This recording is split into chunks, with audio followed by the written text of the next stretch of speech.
Hi all, this is Dr. Mamta Java, infectious diseases specialist and microbiology faculty. In this video module, I'm going to cover a very important topic on parasitology, that is cutaneous larva migrans, also known as creeping eruption. Now guys, most of us would have faced certain moments in our life where we feel stuck, where we feel lost, okay, we don't know what to do. Now, same emotions could be also felt by certain parasites also, specifically certain animal nematodes, that is animal roundworms, okay.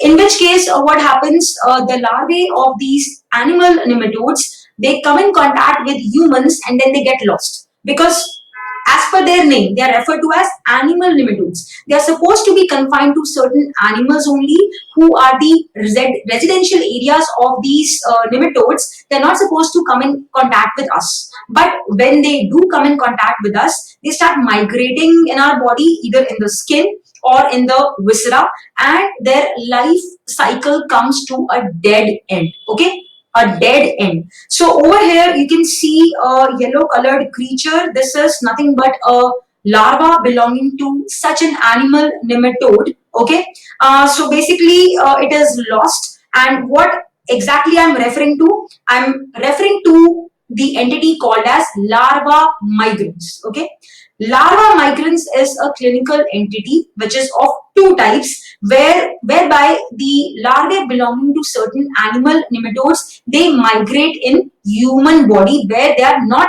actually supposed to be present. Alright, so we have got cutaneous larva migrans, also known as creeping eruption, whereby these larvae are found to migrate in the skin. As the name implies, it's called cutaneous larva migrans, and the lesion it causes, it looks very gross or creepy. So remember, that is why it is also known as creeping eruption. Otherwise, C for cutaneous, C for creeping. Okay, so this is one. And the other entity is the visceral larva migrans, which is more dangerous, whereby the larvae belonging to certain animal nematodes, they migrate in the viscera and then all hell breaks loose. Now, the topic of discussion in this video module is going to be the cutaneous larva migrans, that is creeping eruption. Now, let us familiarize ourselves with the normal hosts and the agents of cutaneous larva migrans. I'm sure most of you, and not most of you, if not most of you, some of you love to pet cats and dogs. Okay, so a very important thing you need to know about these pets, especially the pet lovers. The dogs and cats, these animals, they are home to certain nematodes, and such nematodes are therefore called as animal nematodes. For instance, dogs, also known as canines, they are home to whom? They are home to a very important animal nematode called as Ankylostoma canine. Okay, so this is a kind of this is an example of an animal hookworm. In which animal it resides? Remember, canine se kya yaad rakhoge? Caninum. Alright, and then both the cat as well as the dog, both of them, they are home to Ankylostoma brasiliensis and Ankylostoma ceylanicum. Remember, BBC, that is British Broadcasting Corporation, but actually B means both for the purpose of mnemonic. Then the second B stands for brasiliensis, that is the name of the species, and letter C stands for the name of the other species, ceylanicum. So these two species, brasiliensis, ceylanicum, remember BBC, B for both. Both means both the animals, both cats as well as dogs. They are residential, areas of for these two important species, which are examples of the animal hookworms or the animal nematodes. All right. Now, let us know a little more about these causative agents as far as their epidemiology is concerned. Now, I have told you the names of the causative agents. Next point you need to know is how, what is the infective form and how exactly do these, these agents cause infection in us. Okay. So, remember, hookworm, which is the, common name, hookworm should serve as a reminder for all of you to, to help you remember that hookworms basically hook onto the skin. So whether it is the animal hookworms or the human hookworms, the mode of infection for humans is skin penetration. Skin penetration. And in the entire Helminthology, two very important morphological forms of helminths are eggs and larvae. So remember, when I'm saying hookworms hook onto the skin, who exactly will hook on to the skin or penetrate the skin? The egg or the larva? Eggs are supposed to be ingested, so forget eggs. It is the larval form which penetrates the skin. So the infective form is the larval form. And again, larval forms are also of two types, the rhabdidiform larva and the filariform larva. Now, between these two kinds of larvae, it is the filariform larva which is the villain, which is the Amrish Puri or the villain, or the fishy or the unpleasant kind of larva, because it is infective. That's why on purpose I've used red color, meaning it is dangerous, okay, indicative of danger. Then the other one, the other larva which I mentioned is the rhabdidiform larva. Now rhabdidiform has got a very important term called as rab in its name. Basically, rab is a Punjabi word.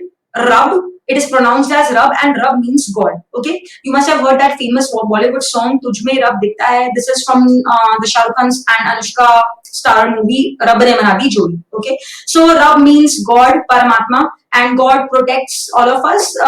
God, of course, is never going to harm anyone. Okay, so remember, the rhabdidiform larva has got a synonym of God in its name, that is rub. So it is supposed to be non-infectious or danger-free. That's why on purpose I have used green color to designate the name of this larva, specifically the rub, which is non-infective. Then, now you know the mode of infection, you know the infective form.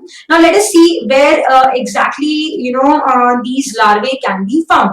Now over here you can see a picture of a sandbox which I have drawn, and there's a kid playing inside the sandbox. Sandbox is nothing but a shallow area filled with sand where the kids are supposed to play. And sometimes what happens, the cats and dogs also barge into the sandboxes and they defecate there. Okay, and in their feces the eggs are passed out, and eventually from the from the eggs, the infective form, that is the larval form, the filariform larva, will eventually develop, and it will go on to penetrate the bare foot skin of this kid or whoever is there in the sandbox. So this is an important area where you can find these larvae. Then apart from sandboxes, sand beaches, beaches also are an area where in the sand these the animals defecate. Okay, and what will happen, you will find what you will find the larvae are eventually gonna develop from the eggs which have been discharged out in the feces of the infected animal, and these larvae could penetrate the bare the barefooted skin of the person who is walking on the sand. Okay, now in this picture I have drawn this green colored agent. This is what, this is nothing but a schematic diagram of the hookworm. I want you all to notice the mouth parts over here. Okay, the mouth parts are basically these triangles, and these triangles are nothing but the teeth. And in the previous picture also I have drawn the same thing. Okay, so this is another question for you. What exactly are the mouth parts in case of these hookworms? It is the teeth, and this is the actual picture of the mouth parts, that is the teeth. All right, and this is the very good electron microscopic picture. We can very closely have a look at these teeth. With the help of these teeth only, they attach themselves to the intestinal area. Now, let us see what is the normal destiny, supposed to be the normal destiny or the life cycle of these parasites, animal hookworms. Now, dogs and cats, I told you, are the residential areas which have got the adults in the intestine. All right. So, dogs and cats are gonna defecate. The eggs are gonna pass out in the shit or the feces, and these eggs will hatch in the soil, and they will initially give rise to the rhabdidiform larva and the filariform larva eventually. This will in turn penetrate the skin of other cats and dogs, right? And following skin penetration, it will reach the heart via the blood, and eventually to the lungs, the alveoli, and eventually into the trachea, and after that it is gonna be swallowed, and again it will reach the intestine of the dogs and cats, and this is how the cycle is completed. Now this is the normal course in their lives. All right, so that is why I've used blue color. This is supposed to be the normal course of their life. But what happens when their life takes a detour, when something happens which they have not planned, like happens in case of humans also. Remember, life is what happens to you when you are planning other things. Okay. So, let us see what is their destiny in human beings. The filariform larvae, if they happen to, come in contact with the human skin, they will penetrate the human skin, and then they will lead to the formation of serpiginous tracts with an inflammatory response. Okay, and the cycle is gonna come to a dead end in humans. This is the detour which could happen in case of contact with human skin. Now, what will happen after the filariform larva comes in contact with the human skin and penetrates it? Within a few hours of skin penetration by the larva, an itchy red papule will appear at the site of skin penetration, and there will be appearance of serpiginous tracts. Now, this is how the serpiginous tracts look like. This is an example of a cutaneous larva migrans picture caused by Ankylostoma caninum. Now, serpiginous lesions are those which have got a wavy margin, and the advancing edge of the lesion is the one which is the fresh one, and the previous part of the lesion undergoes drying up and scarring. All right. So this is a characteristic feature. The serpiginous appearing like lesion is the characteristic feature of cutaneous larva migrans, and look how creepy it looks. So that's why it's also known as creeping eruption. Creeping eruption. Okay, and along with the formation of these tracts, the larvae basically keep migrating in the skin, and they lead to the creation of these tracts, and the surrounding tissues are gonna undergo inflammation and edema. And these lesions are gonna give rise to intense pruritus, which could be so debilitating that the patient could keep on scratching the lesions on and on, which could invite secondary infections also. All right. Now, in most of the cases, the larvae keep on migrating. They remain confined to the skin only, but in very rare cases, they could happen to penetrate certain viscera, specifically the lungs, in which case the patient will develop pneumonitis. So these are the clinical features. Now, coming to the lab diagnosis. See, basically it's a clinical diagnosis. A lab confirmation is not required. We do not go for skin biopsy because the larvae are hardly demonstrable in the skin lesions. All right. There is no peripheral blood eosinophilia, or there could be just slight eosinophilia. Right? Intense eosinophilia in the peripheral blood is a feature of visceral larva migrans. Because remember, eosinophilia usually happens when there is some kind of intense invasion, and intense invasion is a feature of visceral larva migrans. All right, and in case of pneumonitis, you could find eosinophils as well as charcoal-laden crystals in the sputum of the patient. Now, moving ahead with the treatment. The drug which could be given is thiabendazole orally or topically.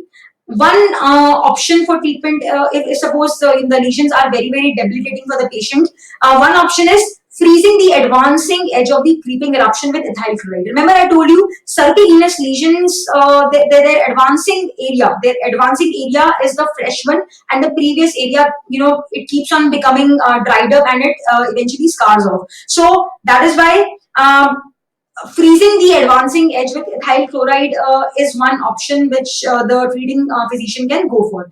Then symptomatic relief could be provided with the help of antihistamines to take care of the intense itching. Sedatives could be given if the patient is very, very debilitated, and topical anesthetics could be given. Okay. So this is about the treatment. Moving ahead with the preventive aspects. Now, prevention involves covering the sandboxes when they are actually not in use, so that the dogs and cats do not barge upon them. Keeping the cats and dogs away from the beaches as well as the sandboxes. And also, those of you who are pet lovers, please make sure that periodic deworming of domestic cats and dogs is also done. All right. So this is about cutaneous larva migrans. I hope this video module helps you. My next video module is going to be on visceral larva migrants. So stay tuned and do let me know in the comment section any feedback. Thank you so much.